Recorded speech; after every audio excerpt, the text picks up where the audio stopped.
Hello, welcome to the Ecom at One podcast. I am not Richard Hill, I am Theo Roberts. Joining me today is our amazing client growth manager, Britt. In this episode, we'll be discussing everything from segmentation, personalisation, the rise of SMS in the UK, and so much more.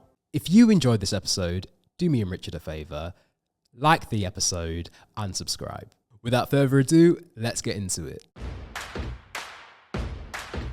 So Britt, welcome to the Ecom at One podcast. How are you? I'm good, thank you, Theo. How are you? I'm good, very busy, but all good. Good. So we're here today to talk about our favourite topic, CVO. So for those who don't know, CVO encompasses a wide range of aspects, but you will probably be familiar with email marketing, SMS, but it can also include on-page optimization as well. So we'll be discussing mainly email marketing today. So Britt, tell us how you got into email marketing.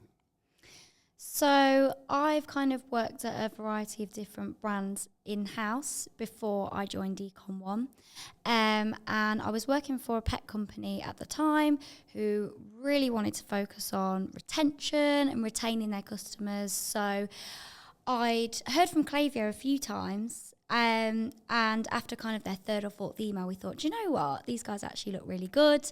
So we implemented Klaviyo and I've never looked back. Since then, that's when I really started to get into email marketing, get into the nitty gritty of email strategy and that side of things. So that's how I kind of stumbled into email marketing. Fantastic. How did you get into the email marketing world, Theo? So I've been in marketing for over a decade, but the email marketing was new to me when I actually joined Ecom One.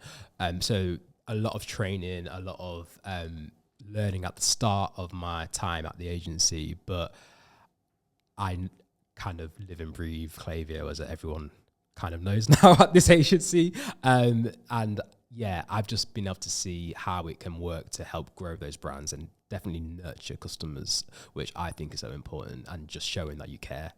Okay, Britt, so let's get started with the first question. Why should retailers run email marketing campaigns? So I think the main reason that people come to us wanting to run email marketing campaigns is for retention, things like that, making sure that they're looking after the customers that they've already got, which, yes, that is a really important part of it, but it's not necessarily the only reason to do it. So I think getting new people signed up to your email as well, new customers, a way of generating new customers, it can really help with that as well as retaining the ones that you've got. So yeah, I think a mixture of good customer retention and getting new customers is the main reasons that retailers should do it.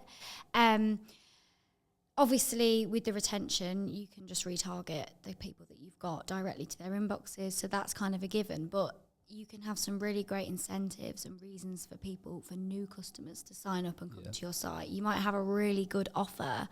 So say sign up for 20% off, and that might be the difference between them coming to one retailer and another. So I think, there's probably two different angles you can go at as to why retailers should do email marketing. Yeah. What do you think? I kind of always feel that a lot of businesses forget their existing customers. They it's always about looking, I think as a society, everyone's always wanting the next thing, so it's like wanting the next customer. When in reality, a really important part of business is to keep your existing customers, satisfying your existing customers and building that loyalty. And I feel like email marketing is a great way to do that, not just by shoving products down customers' throats and by consistently sending them products, but giving them those content-focused pieces, really giving them that information, really looking at their journey as a customer and making sure that they're always feeling that value at every stage. Absolutely. I think that's one thing that retailers do need to remember. It's not every single email needs to be about getting the customer to buy a product. That doesn't need to be the end goal of every email. It can just be about giving them information that they need. So if they've bought a certain product and there's specific instructions of how to look after it and care for it and things like that, sending them that information through an email can just really help kind of make their journey much more useful for the customer. So it doesn't always need to be about sending an email and getting loads of sales from it. It just makes customers have a better experience with a retailer. So I suppose thinking about kind of, there's those 3 different things. So retaining customers, getting new customers from email, and then also just making sure that their experience is really useful. So sending them useful information. Kind of leads us nicely on to the next question of 3 kind of your top tips for generating profit through email. So I know that's not necessarily always the main goal, but it needs to be profitable. It needs to be worth its while. It takes a lot of resource, a lot of time. So obviously you want to make sure that you're seeing the results from it. So what's kind of your top 3 tips for generating profit from email marketing? Well, the first one is something that I've done quite recently, and that was building a reward flow using Klaviyo. So again, that's giving customers an incentive, but they have to work for that incentive. They've got to become loyal and become that repeat customer. But it's important that when you have those repeat customers, making sure, again, you're rewarding customers for their loyalty. So a lot of e-commerce sites, a lot of businesses, what they are doing, they go to loyalty platforms, and there are some brilliant loyalty platforms out there. But something that I've done is being able to build a flow. We're in an economic crisis as a country, and a lot of people are really finding that they want the revenue, they want the profit, but without having to see increased expenditure. So the great thing about Klaviyo is that I've been able to build that reward flow that really looks at that customer journey from their first purchase, 5th, 10th, 15th, 20th, and then at those points really, rewarding those customers. Yeah, I think it makes people feel special as well. It makes them feel like they're a part of something if they're being rewarded for it. I mean, like, it's not necessarily email marketing exclusively, but just Clubcard points as an example. You feel like you're part of it, you feel like you're part of something, and you get a reward for using it. So it just incentivizes you to, even if I need something that's not necessarily groceries, I'll think, oh, do you know what? I'm going to go to Tesco, because if I can use my Clubcard and get Clubcard points and get Clubcard price. So when you're offering people incentives and rewards, it makes them feel like they're part of something, and it just makes them come back to you. So doing that through email with your own business is a surefire way to get people to come back, for sure. Definitely. And I think, again, looking at your existing customers, it's important to get that data from that existing customers and keep getting rich data that you can use for your campaigns. So a lot of businesses do the sign-up form to acquire the new customers, but then they don't use sign-up forms or forms, let's say, to acquire data from existing customers. So absolutely have that sign-up form for the new customers, that acquisition piece, but then also have that additional form to get data such as birthday, get data such as what brands do the customers prefer. Get that information, and then you can get that personalized data to then create personalized campaigns, segmenting your customer base and sending them the most relevant campaigns. I'd say that was point number 2. Mm-hmm. And I'd say that a third tip, it would be really to look at the data. So the great thing about Klaviyo, for example, is that you send the campaign out, and then you can look at link activity, deliverability of the campaign, and then allow that information to then lead your strategy going forward. 100%, I agree. I think, what you said is about getting data from your existing customers that are signed up as well. I think that's really important, and it's something that people just forget to do. They think, oh yeah, we've got them signed up now. It's almost the same as when you think, oh yeah, we've got them as a customer now, and forget to actually then communicate with them after, which is why you'd get email marketing in the first place. But remember to keep asking and gathering information from those people that have signed up as well. And you can do that not necessarily through a sign-up form. You could do that through an email as well. You could have a survey within an email, and it just helps you make sure that everything you're sending to them is so relevant to what they're looking for, what they're shopping for, what their kind of intention is with you as a retailer. Because then if you're sending them something that's not really what they're interested in, they might unsubscribe. Whereas if everything they're getting is really, really tailored to what they're looking for, because you've taken the time to ask them the questions, then they're just going to become even more loyal to you as a company. So Yeah. I agree In with that. terms of the sign-up form, what data, I gave a few examples of like birthdays, brands. Is there anything that you've like to include data to collect? I think it does vary from retailer to retailer depending on what you stock. It can be quite, I think, making sure it's really relevant to what you're selling. So let's say you sell gym products. Ask what kind of gym goer they are. Have they only just started going to the gym? Are they really advanced at the gym? That kind of thing, because you can then tailor that content based on their level of knowledge. If they're kind of into, if you're an outdoorsy brand, what type of outdoor activities do they get involved in? Do they do hiking? Do they do running? That kind of thing. Do they do rowing? Anything like that. Really just find out exactly what they do. So I think it really depends on what the product is that you're selling, but just making sure that you really find out what their interests are. Because if somebody's interested in something, they're going to be invested in it straight away. So I think really honing in on the customer's interests is really important. I really like what you're saying there, because it's really emphasizing the human element of it all, and how to really be personal, you've got to connect to the people behind the screens. So yeah, really asking for that information that's personal to who they are and where they are in their journey, that's linked to what the products you're selling. I think, very important, very vital. Yeah, 100%. So in addition to tips, are you seeing any trends lately in CVO, so in email marketing, in SMS marketing? I think a big one that I'm seeing is competitions for signing up. So I think people have become fatigued by 10% off, sign up and get 10% off, or sign up and get £10 off. So I have been seeing a lot more competition-based incentives to get people to sign up. And when I say that, it's not necessarily sign up and win one of your products or something like that, because they're probably going to buy a product anyway. So it's more like quite highly desirable things like win an Apple Watch, something like that. And to some retailers, they might think, oh gosh, but an Apple Watch is so expensive, I'm not going to buy one of them. But if you actually weigh up the cost of giving 100 customers 10% off or £10 off, you could end up spending more than buying one Apple Watch a month and giving that away as a prize. So in terms of profitability for retailers as well, these competitions, it seems like, oh my gosh, yeah, I will enter that, sign up to enter, and it's highly desirable. But actually, it's going to cost the retailers less to do that as well. It'll be way less on kind of your top line than giving 10% off to every single person that signs up. So I have been seeing a lot more of that recently. And I think as a customer, from a customer perspective as well, I find that more engaging than, I think almost now, if I see sign up for 10% off or something like that, my brain skims past it because I see it all the time.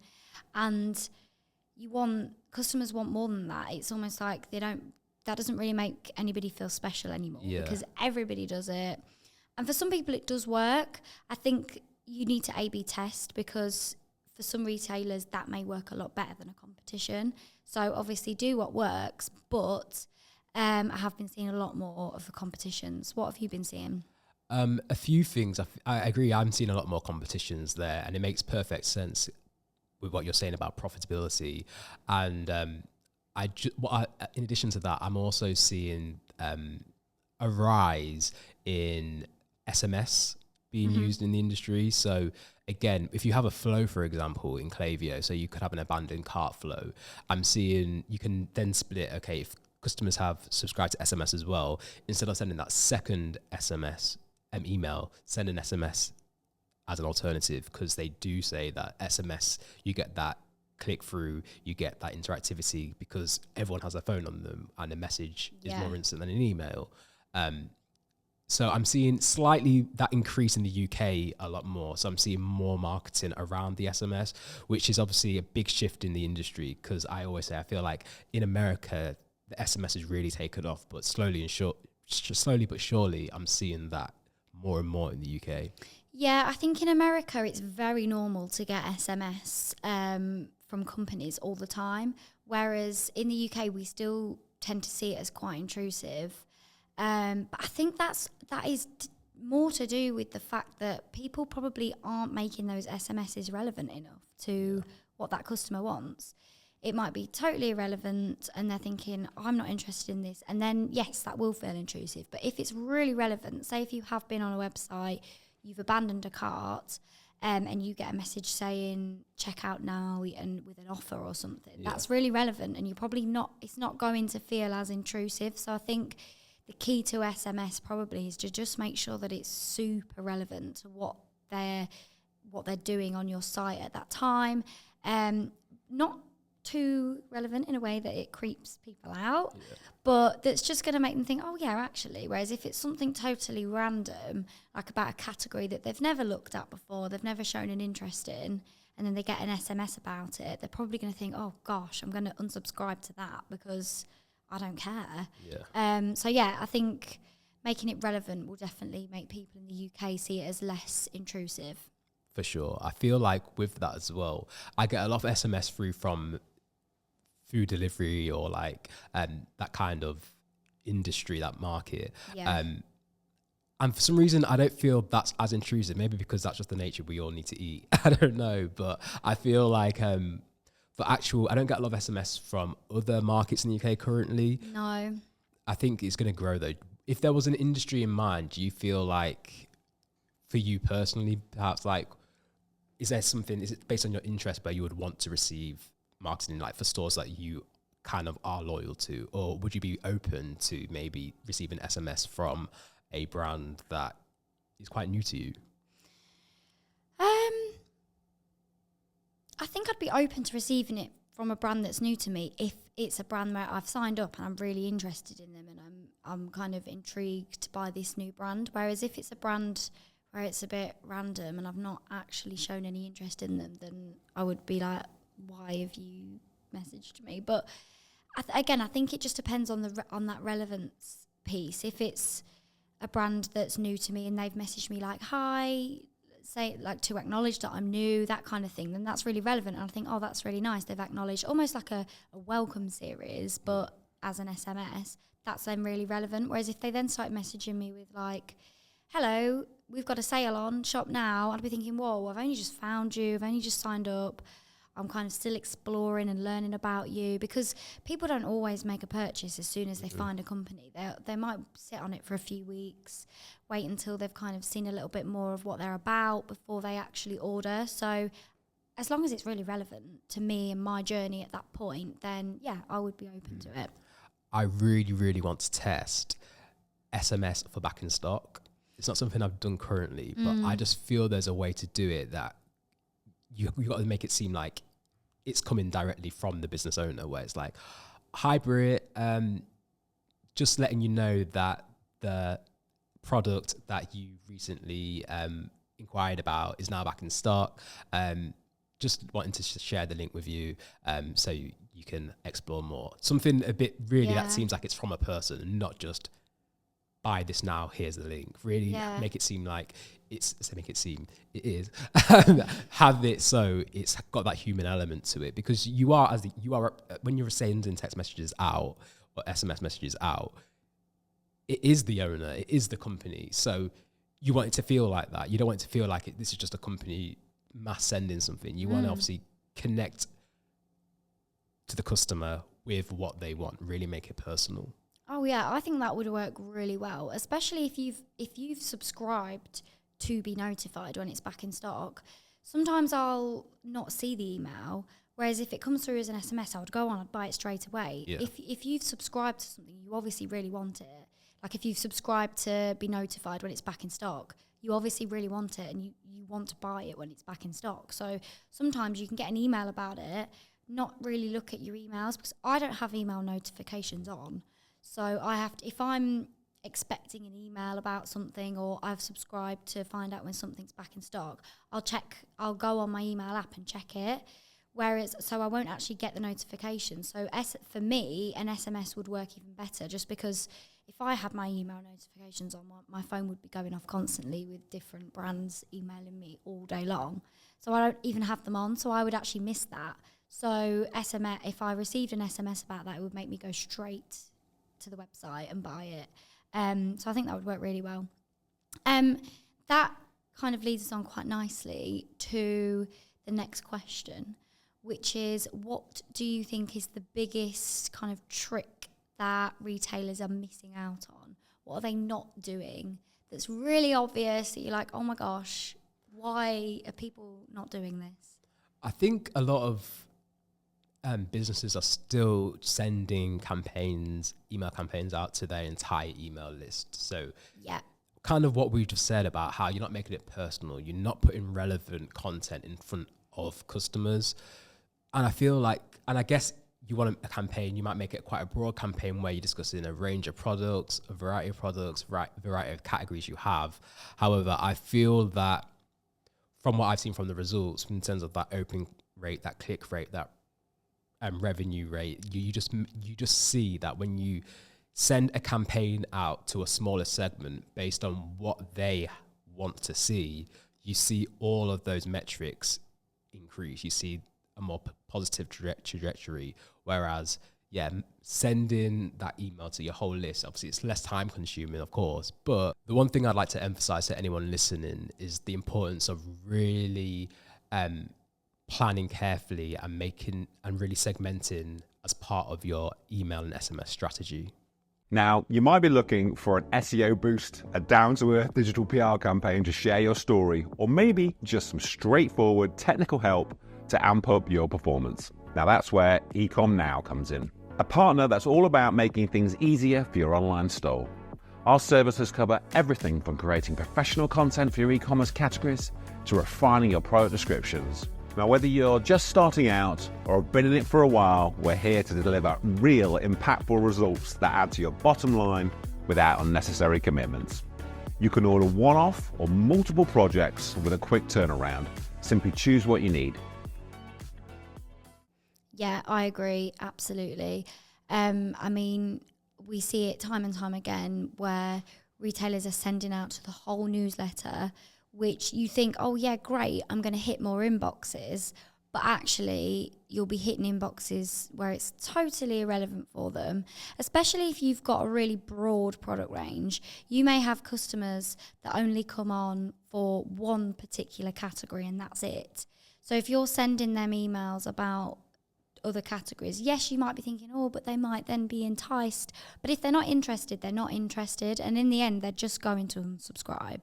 So I would say the best thing to do in that instance is have different kind of different segments for people that are interested in different categories. So with Klaviyo, the great thing about it is it tracks kind of what they're doing on the website. So you could create categories, segments, not necessarily on customers who have bought from certain categories, but also who have just been on the site and viewed products in different categories. So if they've viewed it, they've shown an interest.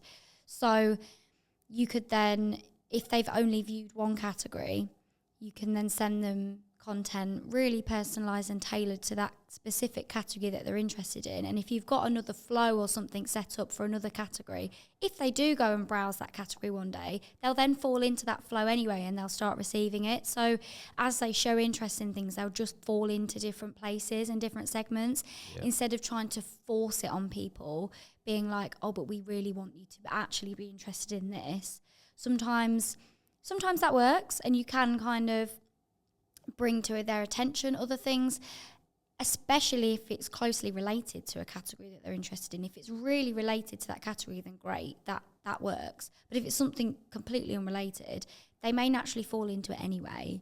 If you've got it all segmented and you've got that strategy in place where you've got different things being triggered from people going on different areas of the website, they could naturally fall into it anyway. So yeah, I think I agree with you completely there, making sure everything is really segmented and you're not just blasting things out to the whole newsletter, which isn't good for your deliverability and your metrics like that anyway, because you can have people just not even open them, so your open rate will look really poor. You have people unsubscribing.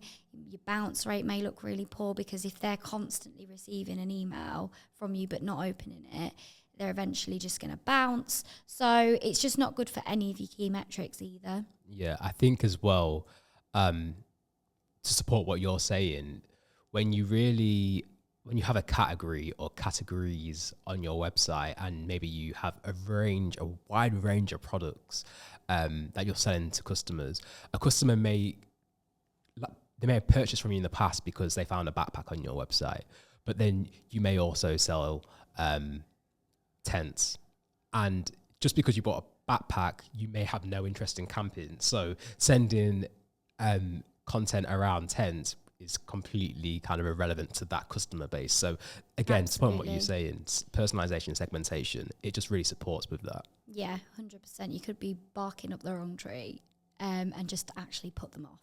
So, and then lose them completely. So, yeah.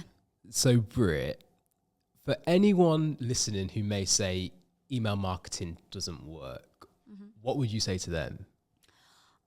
Firstly, I would say to them, what platform are you using? Because it does make a huge difference. Some platforms only allow you to send the whole newsletter and they don't allow you to segment, which there you go, straight away. Maybe you need to look at a different platform that's a little bit more intelligent. So I think that would be my first question is, what platform are you using? Because it does make a difference. And obviously we would then suggest Klaviyo because the segmentation that Klaviyo offers is just incredible.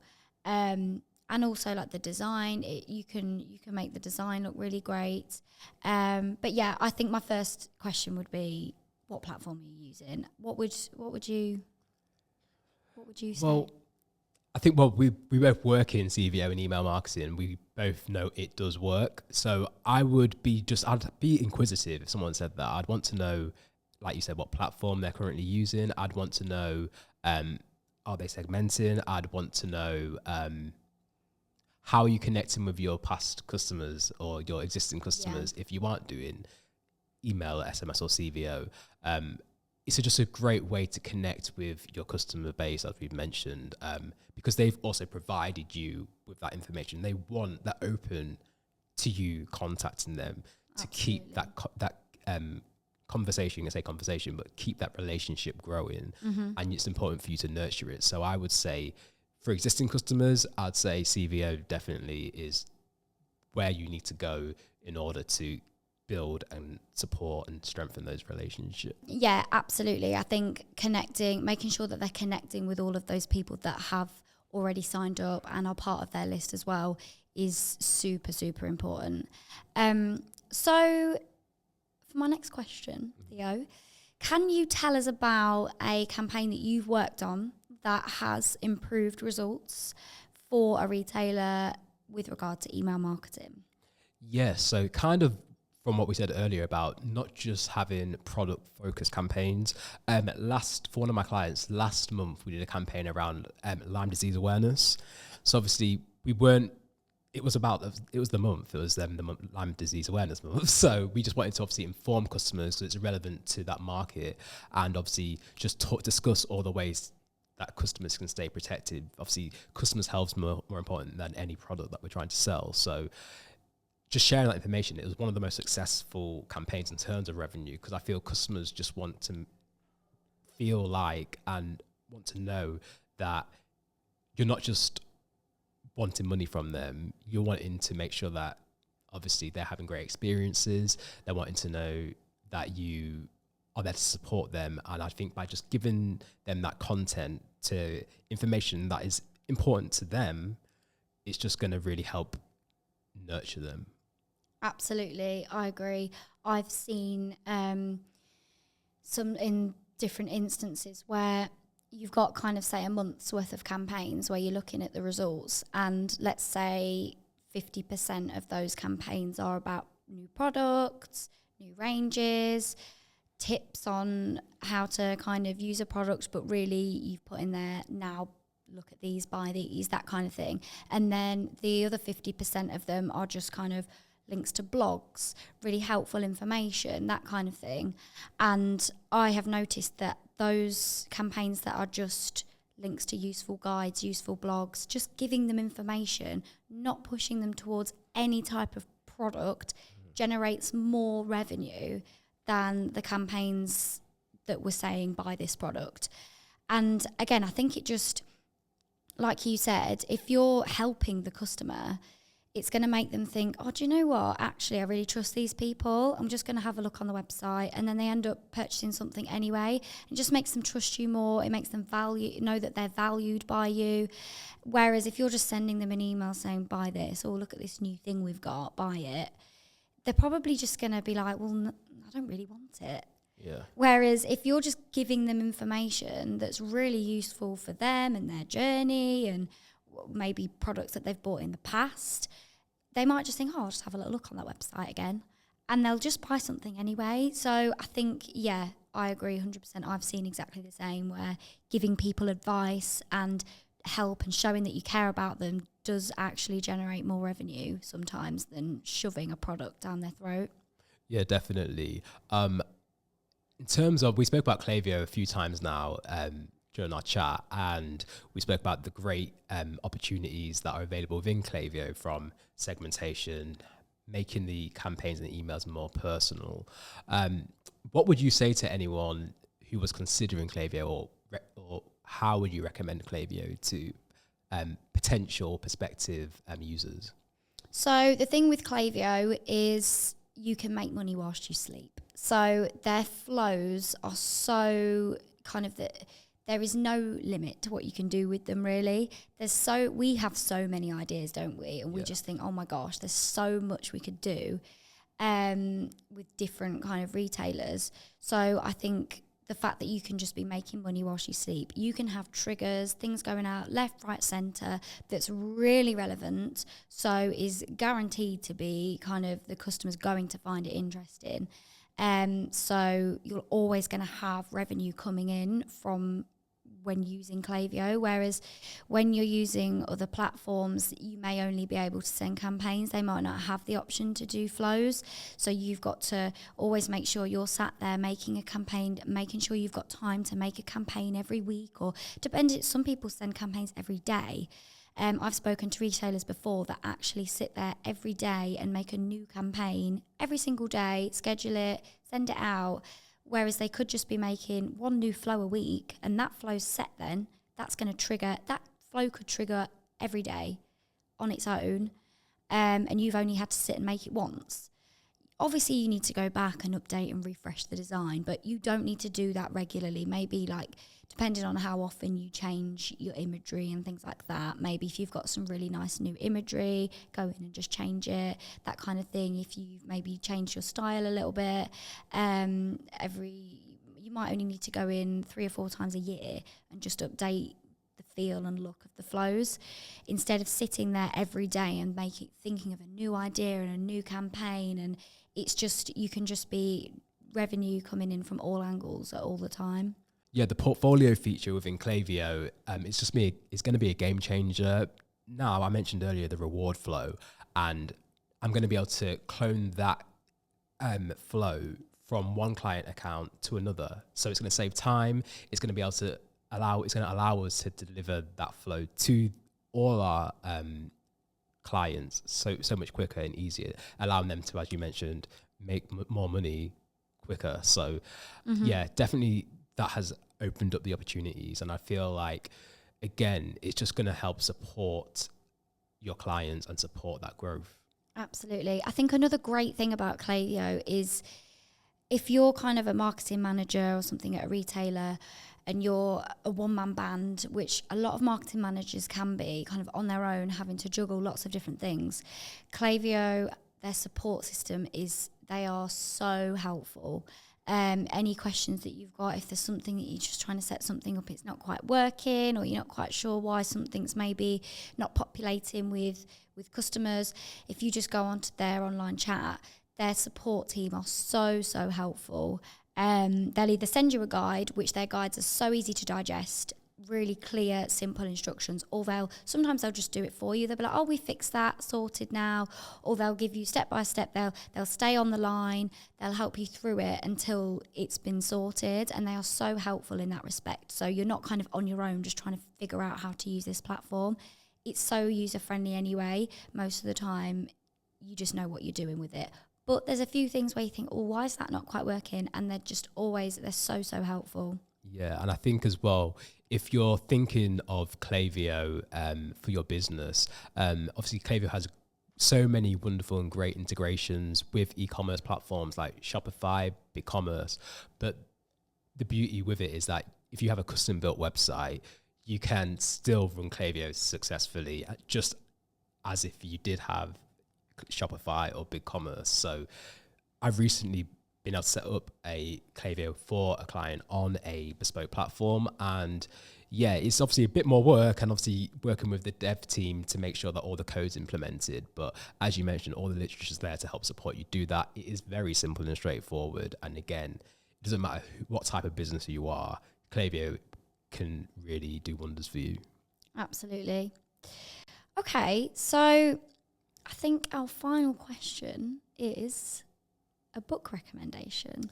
Doesn't necessarily have to be related to email marketing, just any book that you think is worthwhile our guests reading, our listeners, sorry. I feel like anyone who heard my previous podcast knows that I'm a big fan of autobiographies. So another recommendation would be Trevor Noah. I'm not sure if you know who Trevor Noah is. I'm not. I don't know who that is. He was the former host of The Daily Show, and you might recognize him. He's a comedian. He's done a few Netflix stand-up shows, but he was born in South Africa, and he's mixed race. So he has his father's white, his mum's black. But growing up in South Africa, where obviously everything historically was the apartheid and segregation, his story of growing up is just fascinating. I just really love discovering people and their lives. So yeah, that's my recommendation. What about you? Oh, nice. Mine would be The Jelly Effect by Andy Bounds.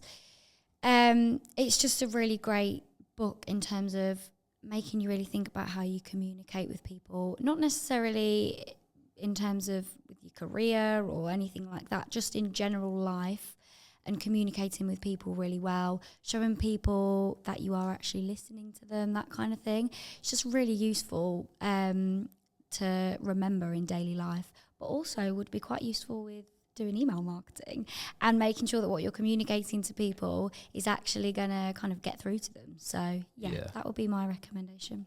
Thank you.